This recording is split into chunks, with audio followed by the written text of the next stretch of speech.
Now for our story. The Lane family, like all country dwellers, were early risers. The main activities of the day were accomplished in the forenoon after the fortification of a hearty breakfast. It was Aunt Mary's custom to put on a clean print wash dress for the morning chores, both inside and outside the farmhouse. Then, after the lunch dishes were put away and the dinner dessert prepared, she would bathe and freshen up, put on one of the attractive but simple dresses she was so clever at making for herself, and settle down to the quieter tasks, sewing, mending, adding up the egg account.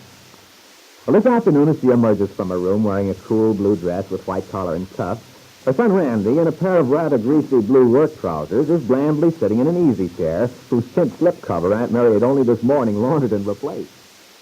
Randy Lane, look at you. Huh? What's wrong with me? Sitting in that chair. Why? What's the matter with it? Oh, dear, I guess men just never learn. Hey, what is this, Mom? Have I committed a crime or something? No, dear. You just don't know any better, of course, after all these years. Coming in and sitting down in the best chair in those dirty old clothes. Oh, ye God, that's right. Gosh, I'm sorry, Mom. I forgot all about it. I mean, I do know better, but I forget. I know you do. I don't know how I can be so thoughtless. I guess I was thinking about something. Anyway, the cover looks okay. Guess I didn't ruin it. And if you did, there's no great harm done. But, Randy, I never will understand how you get yourself so dirty. You just put that outfit on clean this morning. Amazing, isn't it? Well, I was working under the truck, for one thing. That accounts for the grease. And then let me see, I whitewashed the back chicken house. That accounts for the paint. And I was lying. Well, anyway, you see, it's good, honest dirt. I never will forget when you and Peggy were youngsters. Sundays I'd get you all dressed up for Sunday school. Peggy would stay neat as a pin all day. But you... I was lucky if you got out of the house after breakfast without having to change. Awful, ain't it? No. No, Randy, you're a wonderful son. Huh? Handsome, too, don't you?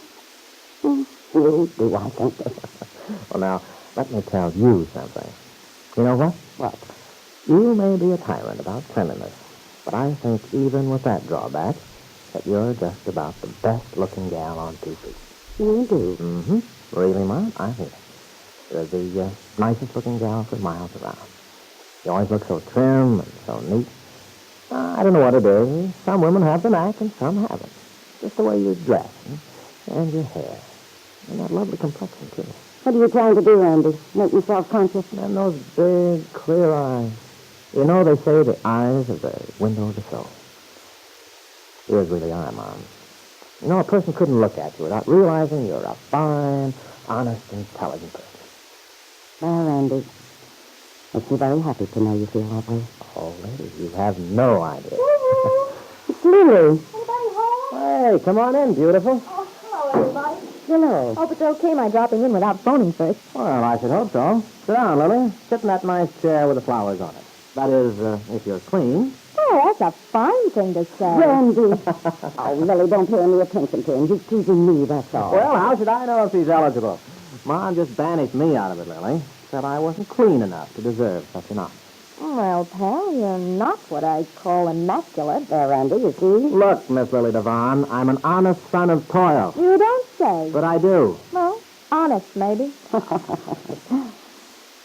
Tell us about the supper club, Lily. How's it getting along? Oh, yeah, that's why I came out. I wanted to invite you all to the opening as girls' guests. Okay, well, that's swell. Isn't it?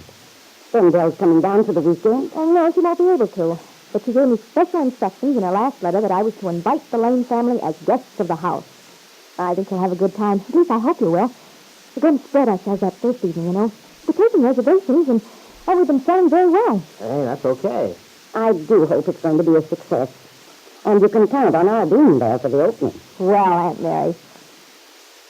That includes Bill Meade, of course, then Peggy. Peggy will be pleased. I know she's looking forward to it. Then that's settled. Aunt Mary, I have an awful confession to make. Oh? I'm starving to death. You wouldn't happen to have an old dry crust of bread I could munch on, would you? Well, of course I have, Lily. I forgot all about lunch today, and I just realized. Well, I'll fix you something right away, dear. Say, Mom, I opened that Limburger I brought home, and as long as Lily's company, I'll share it with her. Oh, Randy, you do no such thing. I'll make her a ham sandwich and give her a piece of that apple pie. Fine thing. Come out here and bum a meal right off the bat. Oh, Pooh.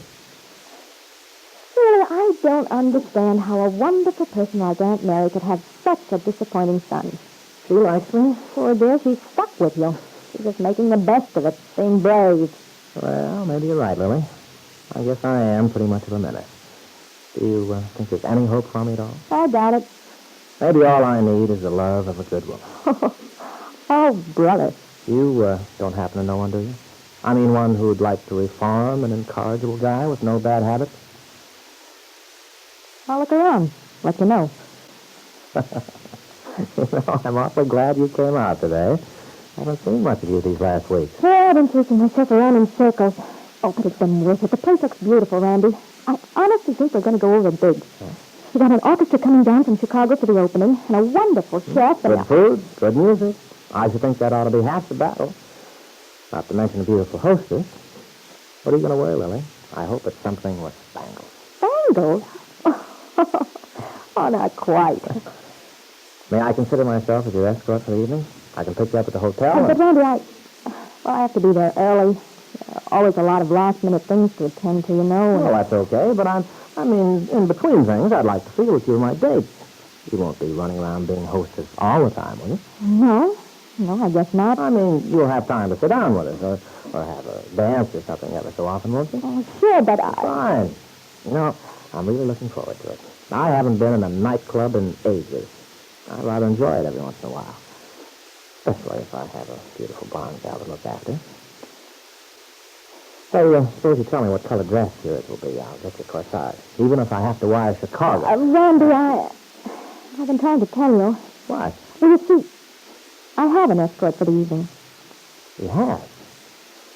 Oh, so that's it. You didn't give me a chance to explain, Randy. Oh, you don't need to explain, Lily. Suppose you're importing some guy from the big city? No. Well, don't tell me it's one of the local boys. Yes, it is. In a way. What do you mean, in a way? Is it or isn't it? It's David Bowman, Randy. David Bowman? Well, I'll be darned. Well, I'm very fond of Mr. Bowman. He's been nice to me. We have a good time talking about things. David Bowman, of all people. Well, I don't know why you act so surprised. I'm not surprised exactly, but well, maybe I am. I didn't know that you and David knew each other that well. No, we do. And I think he's one of the nicest men I've ever known. Randy Lane was surprised at the sense of disappointment Lily's information had given him. He'd gone blithely along, assuming that Lily would be only too glad to consider him her special escort the night the supper club opened. He'd imagined himself as cutting quite a figure, sitting at a table with the beautiful blonde hostess, perhaps arousing the envy of the other local young men. It hadn't occurred to him that there was anything more to it than that. But now he felt a real pang of regret. And yet, he told himself, David Bowman could hardly be seriously considered as a rival for Lily's interest in any real sense. But perhaps you're wrong, Randy. It may be that David supplies something for which Lily Devine has been longing all her life. A sense of security. A sense of protection.